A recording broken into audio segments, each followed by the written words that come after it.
Yo, what is going on, guys? Mike from Mike Talk Sports. Tough game for the 49ers. Obviously, you get Brock Purdy getting hurt really early on in this game. Josh Johnson having to come in.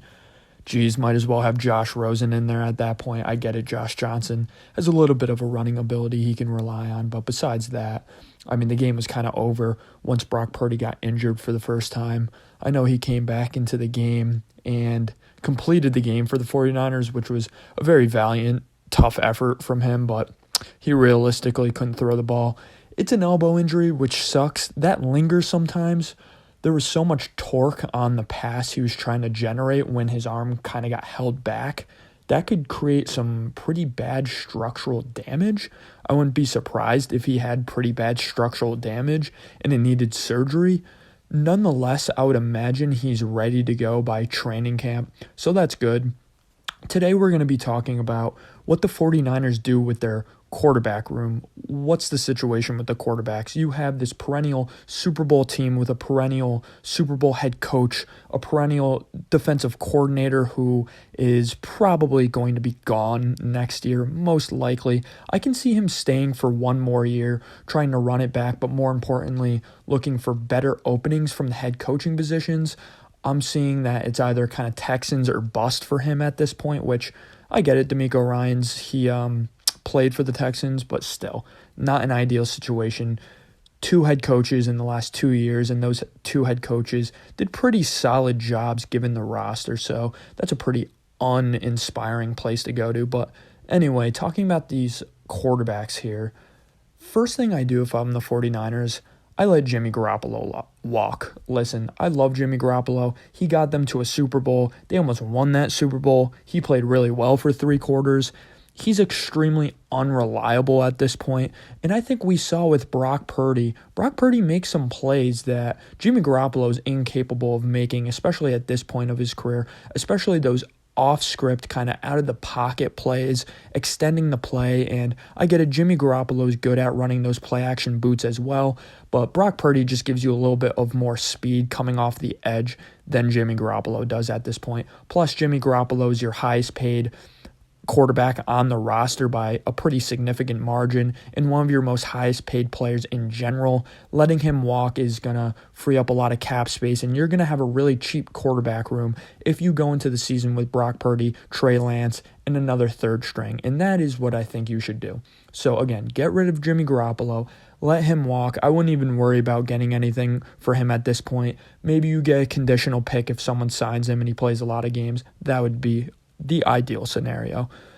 Going into the season, I would go into the season with Brock Purdy as the starter. I think you probably have to, given Trey Lance's injury. I understand it happened really early on in the season. The real question of this video is, what are you going to do once your second pick, or third pick, I should say, in the draft a couple years ago is now active?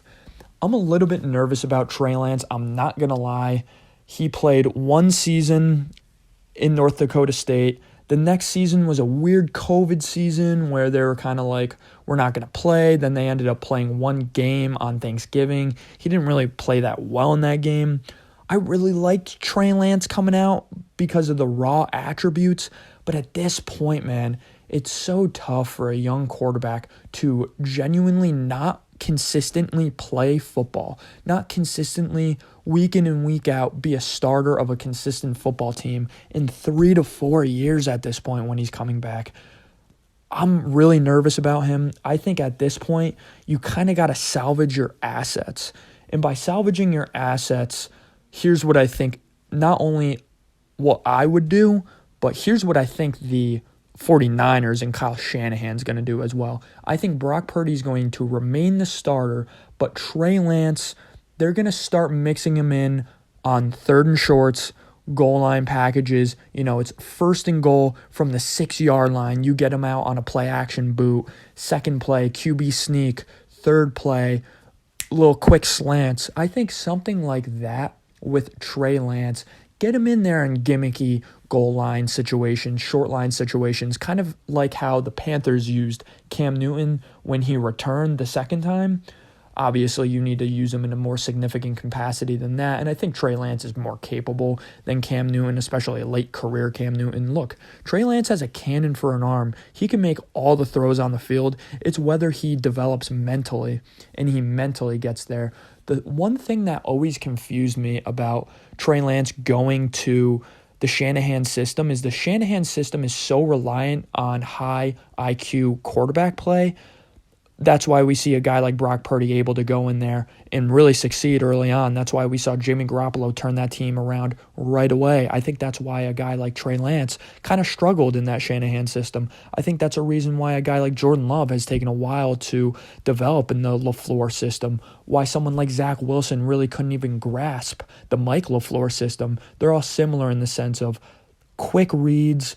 You're really, really reliant on your pre-snap reads, and I think that's something that isn't there from Trey Lance yet, and you need to give it even more time for that to develop. You're going to need to give him in-game reps because at the end of the day, he can watch as much film as he wants. He needs those in-game reps, and I think Kyle Shanahan knows that, while at the same time trying to extend that Super Bowl window and compete.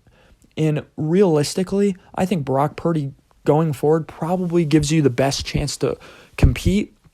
But does him and him alone give you the best chance at a Super Bowl? Does it give you that Super Bowl potential?